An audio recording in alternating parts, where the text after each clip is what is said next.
स्वर्ग जो है इतना आसान नहीं है। स्वर्ग के लिए बहुत सारी ऐसी भ्रांतियां फैली हुई है, पूरे समाज में फैली है ना। सिर्फ यहीं तक नहीं है, पूरे समाज में फैली हुई है। क्या फैली हुई है? ये कर दो स्वर्ग मिल जाएगा, वो कर दो स्वर्ग मिल जाएगा, छोटी मोटी चीजें कर दो, अगरबत्ती जला दो, नारियल चढ़ा दो, प्रसाद चढ़ा दो, कभी मंदिर में एक आध दिया जला दो, कभी ऐसा कर लिया, कभी वैसा कर लिया। क्या इतना आसान है स्वर्ग का मिलना? कहने वाले कहते होंगे, पर हकीकत यह है कि ऐसा कुछ भी नहीं है। अगर आपको स्वर्ग चाहिए, बात समझना, अगर आपको स्वर्ग चाहिए तो उस रास्ते से गुजरना पड़ेगा जिस रास्ते में कांटे हैं, जिस रास्ते में पहाड़ हैं, जिस रास्ते में दरिया है, समंदर है। आपको उन सबको पार करना पड़ेगा। मतलब मैं ये कह रहा हूं कि जब भी आप सुन रहे हैं, जब भी आप स्वर्ग की कामना से अगर चलते हैं या आप ऐसा कुछ करना चाहते हैं जिसमें स्वर्ग की प्राप्ति हो, तो वो मार्ग आसान नहीं होगा। अब संसार में तो इतने सारे धर्म पैदा हो गए हैं, इतने अजीब अजीब तरह की चीजें लोगों को सिखा दी गई हैं, तुम ये कर लो। अरे कुछ लोग तो ये भी कहते हैं कि तुम खाली किसी दूसरे को, कोई जो पर धर्मी है उसको हमारे धर्म में लेके आओ तो तुम्हारे लिए स्वर्ग पक्का होगा। कोई तो ये भी कहते हैं कि जो दूसरे धर्म के मानने वाले हैं उनको मारो या सताओ तो तुम्हें स्वर्ग मिलेगा। अब लोग, आदमी क्या है, आदमी के साथ समस्या क्या है पता है? आदमी हर चीज को बहुत आसानी से पाना चाहता है। वो चाहता है कि जैसे वो मोटरसाइकिल खरीद लाता है, जैसे वो कार खरीद लाता है, ऐसे ही वो स्वर्ग को भी खरीदना है। सब कुछ आसानी से चाहता है। तो इसीलिए ऐसे लोग मिल जाते हैं, उनको समझाने वाले जो समझाते हैं कि कर लो तुम्हें स्वर्ग मिलेगा, 5 आदमी हमारे ग्रुप में जोड़ दो तुम्हें स्वर्ग मिल जाएगा, कि 10 आदमी को मार आओ, कि तुम खुद ही शहीद हो आओ तुम्हें स्वर्ग मिल जाएगा। ऐसा नहीं है, इतना आसान नहीं है स्वर्ग का मिलना। पहले तो ये है कि आप धर्म के राह पर चले।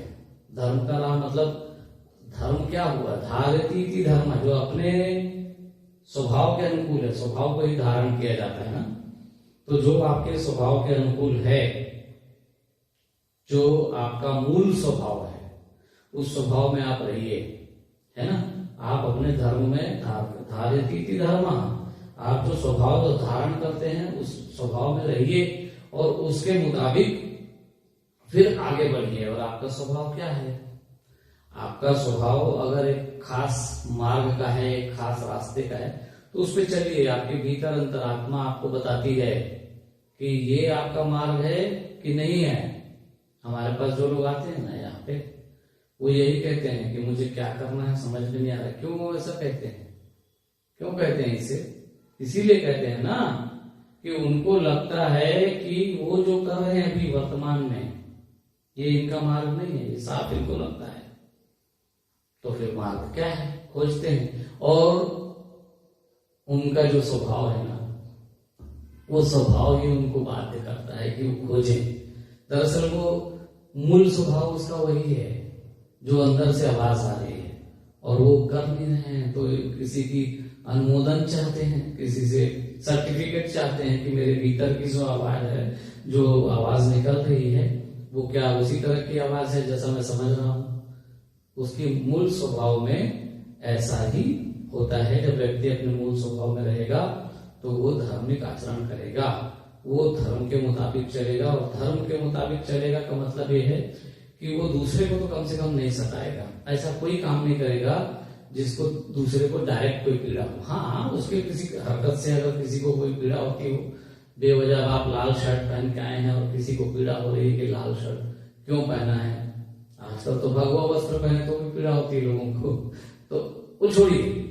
उस तरह की चीजें आपको ध्यान देने की जरूरत नहीं है। और किसी के ऊपर बहुत, जिसको जो मर्जी सोचता है, लेकिन आपके किसी हरकत से डायरेक्ट किसी को नुकसान ना हो, आप किसी को सीधे नुकसान ना करें, किसी के खिलाफ षड्यंत्र ना करें, किसी को सताएं नहीं। तो मैं ये कह रहा था कि स्वर्ग जो है ना, स्वर्ग पाने के लिए बहुत कठिन रास्तों से गुजरना पड़ता है। आदमी स्वभाव से क्या है? स्वभाव से आदमी अलाल है, माने आलसी है, वो नहीं करना चाहता मेहनत। तो मेहनत नहीं करना चाहता इसलिए वो सोचता है कि कहीं कोई नारियल चढ़ाने से, अगरबत्ती चढ़ाने से, किसी का धर्म बदलवा देने से, किसी को मार देने से क्या अगर कोई स्वर्ग मिलता हो तो वो आसान लगता है उसको, लेकिन खुद को बदलना पड़ता है अगर असली जो साधना है उसमें, वो करने को तैयार नहीं होता। फिर वो सुबह उठना नहीं चाहेगा, सुबह 4 बजे उठो, मेहनत करो, कोई जरूरी नहीं 4 बजे उठो, पर कुछ चीजें हैं अगर आप में अनुशासन नहीं है या आप में इतनी हिम्मत नहीं है कि आप 4 महीने सुबह 4 बजे उठ के ध्यान कर सके, तो फिर साधक बनना कठिन है आपके लिए। साधक किसी भी समय ध्यान कर सके ऐसी शक्ति अंदर होनी चाहिए, आत्म अनुशासन, है ना। साधना में आप किसी भी समय जा सके और दूसरा रोज साधना कर सके, ऐसी क्षमता भी आपके अंदर होनी चाहिए। और ये क्षमता कोई जन्मजात मिल गई हो ऐसा नहीं है, जन्मजात भी मिली होती है तो उसको जगाना पड़ता है भाई, वापस जगाना पड़ता है, क्योंकि वो पिछले जन्मों में अगर आपने कुछ किया है, सो गई साधना आपकी, तो यहाँ फिर से आपको जगाना पड़ेगा ना, मेहनत करनी पड़ेगी। और मेहनत करने के लिए सबसे पहला कदम है अनुशासन। और एक चीज याद रखिए, आप ऐसे किसी कार्य में लगे हैं जिसका मार्ग, जिसका परिणाम स्वर्ग है, तो उसमें तकलीफें भी हैं, कष्ट भी हैं, दुख भी हैं, आपको सताने वाले हजारों लोग वहां उस रास्ते पर आएंगे, आपको तकलीफ देने वाले लोग आएंगे, आपको पीड़ा देंगे, दुख देंगे, आपको इनसे सबसे गुजरना है, इन सब से गुजर जाना है बिना किसी प्रतिकार के। माने आपको बहुत ज्यादा बहुत जरूरत है तभी आप रिएक्ट करें, नहीं तो अगर आपको लगता है कि आपके रिएक्शन के बिना चल रहा है तो चला लो, रिएक्शन के बिना चल रहा है ऐसा अगर आपको लगता है तो चलाइए, कोई रिएक्शन देने की जरूरत नहीं है। हाँ, लेकिन अगर आपको लगता है कि यहाँ पे जवाब देना जरूरी है तो दीजिए, फिर दीजिए, उसमें मना ही नहीं है। लेकिन 1-2 बार दे देंगे, लेकिन 100 में 10 मौके बहुत हो गए अगर आप जवाब देना आपके लिए जरूरी हो, लेकिन 90 मौके ऐसे होंगे जहां आपको सहना है, रहना है, बस चुपचाप जैसा हो रहा है उसको होने देना है। तो कोशिश करना है कि कोई भी ऐसा मौका न लाए जिसमें आप प्रतिकार करें, रिएक्ट करें।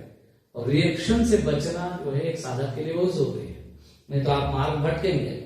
अच्छा, अभी मैं एक तो कभी कभी ऐसे यूट्यूब वगैरह देखो तो रील वगैरह आ जाता है ना, मैं एक रील सुनता था, वो भाई साहब एक टीवी एंकर हैं और कह रहे थे कि फला चीज होती है तो ये साधु लोग जवाब नहीं देते, महात्मा लोग क्या करते हैं, ये लोग कोई कमेंट नहीं करते अपनी तरफ से, ये सब सुविधा भोगी लोग हैं। हाँ, यस, सुविधा भोगी लोग हैं, अपनी सुविधा से चलते हैं, क्योंकि वो महात्मा का मार्ग तुम्हारे बहस में व्यर्थ के नहीं है, व्यर्थ के बहस में पढ़ना उसका मार्ग नहीं है।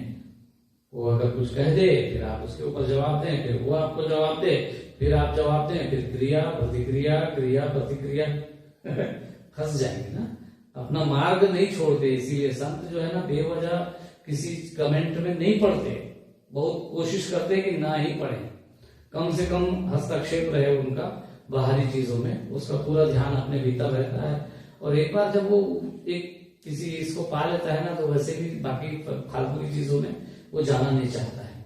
तो स्वर्ग चाहिए तो मेहनत करनी पड़ेगी, मेहनत कठिन मेहनत है, याद रखना। साधना ऐसे नहीं होती, गुजरना पड़ता है उन कष्टों से, तकलीफों से, उससे गुजरिए, मेहनत करिए, अनुशासन का पालन करिए और साधना जो है वो करिए।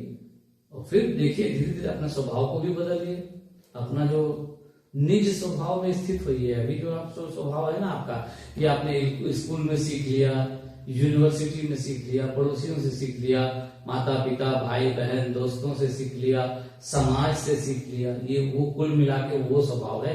अपने मूल स्वभाव को खोजो, अपने मूल स्वभाव को खोजो। और जब आप मूल स्वभाव में पहुंचते हैं ना, तब आप असली मार्ग पे चलते हैं। और क्या कहा भगवान ने, निज धर्मे निधनम श्रेय, अपने धर्म में। और अपना धर्म क्या है, ये जो आप समझते हैं वो धर्म नहीं, आपका निज धर्म मतलब अपना स्वभाव, अंदर मूल, आप मूल में क्या हो वहां रहो, है ना। और इसीलिए उन्होंने कहा पर धर्मो भयावह, दूसरा जो आचरण कर रहा है, जो दूसरे का धर्म हो सकता है उसका आचरण अलग हो, उसका स्वभाव अलग हो, उसके आचरण की नकल करना, दूसरे के आचरण की नकल करना, ये हमेशा से खतरनाक है। इससे बचो, अपने मूल स्वभाव में रहो और साधना करो। और याद रखो, किसी को तकलीफ देके तो स्वर्ग मिलेगा नहीं, ये पक्की बात है। हाँ, आप लाल शर्ट पहनते हैं और किसी को तकलीफ होती है तो उसको तकलीफ मत दीजिए, लेकिन आप जाके किसी को परेशान नहीं कर रहे हैं विशेष रूप से, स्पेशली इसको परेशान करना है या इसको सताना है, इसको तंग करना है, ये भाव अगर नहीं है, किसी को तंग करने का भाव नहीं है आपके भीतर, तो कोई तंग हो जाता है तो उसको कोई अब नहीं गिन सकते। इसलिए ध्यान रखें, मेहनत तो करनी पड़ेगी। स्वर्ग चाहिए तो पहाड़ चढ़ना पड़ेगा भाई साहब, हिमालय पे चढ़िए वहां पहाड़ पे, पार करिए समंदर को, है ना, तब मिलेगा। ऐसा थोड़ी नहीं कि ये कर लो वो कर लो, छोटी मोटी चीजें कर लो, भगवान की कथा करा लो कि वहां पे जाके कथा सुन लो और हो जाएगा, कभी नहीं होगा। अगर चाहिए मेहनत करनी पड़ेगी, मेहनत से बचने का कोई उपाय नहीं। और अनुशासन स्वयं के साथ बहुत सख्त होना पड़ता है साधक को। साधना ऐसे नहीं होती, साधना करना है तो अपने प्रति कठोरता, और शुरू में तो भयंकर कठोरता से काम करना पड़ता है, क्योंकि आपके शरीर की आदत नहीं है ना, निज स्वभाव में तो है ही नहीं ना, निज धर्म का पालन वो नहीं करता है, वो समाज से सीखे गए आचरण का, दूसरों के बताए मार्ग का अनुसरण करते रहता है, अपने भीतर झांक के नहीं देख रहा होता है। जब उसको अपन अंदर मोड़ते हैं ना, अंतर्मुखी करते, यही बहिर्मुखी, इसे अंतर्मुखी करना है। जब साधना का मार्ग अपनाएंगे तो अंतर्मुखी होना पड़ता है, थोड़ा बाहर से कट करके अपने भीतर आना पड़ता है। फिर एक बार स्थिर हो जाए, समझ लें अपने आप को, फिर कितना बाहर जाना है कितना भीतर रहना है आप तय कर सकते हैं। तो जब अंदर होते हैं ना तो थोड़ी कठिनाई होती है। हमारा शरीर और हमारा मन, इन दोनों का कोई प्रशिक्षण नहीं है इसके लिए ना, अपने भीतर उतरने का कोई प्रशिक्षण नहीं है। बचपन से हम दूसरों को दिखा रहे हैं, दूसरों को दिखा के, दूसरों की तुलना से दूसरों को आगे करके हम बच्चे को ट्रेनिंग दे रहे हैं। हर समय देखो ये कर रहा है, देखो वो कर रहा है, देखो उसको देखो, इसको देखो। बच्चा हुए तो कुछ और दिखाते हैं उसको, ये देख लो, है ना, तो ये देख लो कहते हो ना, तो बच्चा बाहर ही हर चीज का सोल्यूशन, हर चीज का उपाय, वो जो है ना समाधान बाहर में सोचता है। तो हर चीज का समाधान बाहर नहीं है, कुछ चीजें ऐसी जिसका समाधान भीतर है। जैसे आपके भीतर उठ रहे प्रश्नों का समाधान भीतर है, आनंद भीतर है, शांति भीतर है, प्रेम भीतर है। अब अगर ये सब चाहिए, सुख शांति समृद्धि आनंद प्रेम, इसमें जीना है तो भीतर जाना पड़ेगा, और भीतर जाना है तो अनुशासन में रहना पड़ेगा, मेहनत करनी पड़ेगी, संघर्ष करना पड़ेगा, जूझना पड़ेगा, और किसी हाल में अपने को तो छोड़ना नहीं। बस एक ही चीज याद रखो, छोड़ना भर मत खुद को। आप बाहर 100 गलतियां लोगों को छोड़ दो, क्षमा करो, अपनी कोई चीज को ना छोड़ो, अपनी कोई गलती को नहीं छोड़ना। अगर उसने कहा, आपने कहा कि आज सुबह 4 बजे उठ के ध्यान करेंगे, और शरीर नहीं माना, नहीं उठा 4 बजे, 5 बजे नींद खुली, तो 5 बजे उठ के तो पहले ध्यान करिए। और ये जो शरीर नहीं माना ना, तो इसके लिए कुछ अपने लिए प्रायश्चित तय करिए कि आज दिन भर हम खाना नहीं खाएंगे, रात को सिर्फ चाय पी के सो जाएंगे। कुछ तो करना पड़ेगा।